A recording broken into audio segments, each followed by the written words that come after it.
हाले तो मैं महानूर को मुलाजम हाँ इत्थे तनख्वाह ते मैं काम करे ना शाम ਨੂੰ ਮੈਂ ਚੱਕੀ ਬੰਦ ਕਰਕੇ ਗਿਆ ਤੇ ਸਵੇਰ ਲੈ ਜਿਸ ਟਾਈਮ ਆਇਆ ਨਾ ਤੇ ਉਸ ਵੇਲੇ ਮੈਂ ਵੇਖਣਾ ਤੇ ਇਹ ਕੋਠੇ ਦੀ ਜਿਹੜੀ ਦੀਵਾਰ ਉਹ ਫਾੜੀ ਇਹਨੇ ਅੰਦਰ ਵੰਜ ਵੇਖਿਆ ਤਾਂ ਇਨਵੈਂਟਰ ਆਈ ਪਿਆ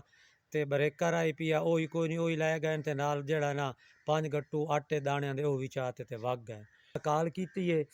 ਉਦੋਂ ਜਿਹੜਾ ਨਾ ਚੌਕੀਆਂ ਵਾਲੀ ਪੁਲਿਸ ਆਈ ਏ ਆ ਕੇ ਤੇ ਉਹਨਾਂ ਨੇ ਮੇਰੇ ਕੋਲ ਪੁੱਛਿਆ ਦੱਸਿਆ ਉਹਨਾਂ ਨੂੰ ਮੈਂ ਦੱਸਿਆ ਹੈ ਮੁੜ ਜਾ ਕੇ ਸੁਰਕੋਟ ਮਾਲਕ ਦੇ ਨਾਲ ਮੈਂ FIR ਕਰਾਈਏ ਇਸ ਟਾਈਮ ਤੱਕ ਜਿਹੜਾ ਨਾ ਕੋਈ ਅਸਰ ਵੀ ਨਹੀਂ ਹੋਇਆ ਸਿਆ ਵੀ ਨਹੀਂ ਮੈਂ ਚੈੱਕ ਕਰਾਵਾਂ ਤੇ ਆਹ ਜਿਹੜੀਆਂ ਆਹ ਜਿਹੜੇ ਇੱਟਾਂ ਨਾ ਇਹ ਬਾਅਦ ਮੈਂ ਬੰਦ ਕੀਤਾ ਆਹ ਇੱਟ ਇਹ ਸਾਰੀਆਂ ਇਹਨਾਂ ਜਿਹੜਾ ਨਾ ਵਿੱਚੋਂ ਕੱਢ ਕੇ ਆਹ ਵੇਖੋ ਆਹ ਇੱਟ ਖਲੀ ਹੈ ਜੀ ਤੇ ਜਿਹੜੇ ਨਾਲ ਇਹਨਾਂ ਵਿੱਚੋਂ ਕੋਈ ਸੰਨੂ ਜਿਹਾ ਮਾਰਿਆ ਇਹ ਇੱਥੋਂ ਜੀ ਲਾਏ ਗਏ ਨੇ ਕਰਕੇ ਅੰਦਰੋਂ ਵੀ ਖਾਈਏ ਜੀ ਇਹ ਜੀ ਜਿਸ ਤਰ੍ਹਾਂ ਜਿਹੜਾ ਨਾ ਇਹ ਹੁਣ ਦਾਣਿਆਂ ਦੇ ਆਟੇ ਦੇ ਗੱਟੂ ਪੈਣ ਨਾ ਇੱਥੋਂ ਦਾਣਿਆਂ ਦੇ ਆਟਾ ਚਾਹੇ ਨੇ ਇੱਥੋਂ ਤੇ ਆਹ ਦਾਣੇ ਦੇ ਇੱਥੋਂ 2 ਗੱਟੂ ਦਾਣੇ ਦੇ ਆਏ ਤੇ 3 ਗੱਟੂ ਆਟੇ ਦੇ 5 ਗੱਟੂ ਲੈ ਗਏ ਨੇ ਜੀ ਇੱਥੋਂ ਆ ਕੇ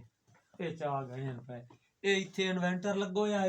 ਆਹ ਇਨਵੈਂਟਰ ਇਹ ਆਹ ਇਨਵੈਂਟਰ ਦੇ ਜਿਹੜੇ ਬੋਰਡ ਲੱਗੇ ਹੋਏ ਨੇ ਬੋਰਡ ਲੈ ਗਏ ਤੇ ਆਹ ਲੱਗਣੇ ਇਹ ਇੱਥੇ ਆ ਲੱਗੇ ਇਹ ਉੱਤੇ ਇਨਵੈਂਟਰ ਆ ਡੱਬੇ ਦੇ ਵਿੱਚ ਆਹ ਲੱਗੋ ਆ ਇੱਥੇ ਇਹਦੇ ਵਿੱਚੋਂ ਜੋ ਲਾਏ ਗਏ ਫਾੜ ਕੇ ਇਹ ਪਾਟ ਕੇ ਤੇ ਇੱਥੇ ਸੱਟ ਗਏ ਹਨ ਪਏ ਜੀ ਇਹ ਸੂਰਤ ਹਾਲ ਹੈ ਜੀ।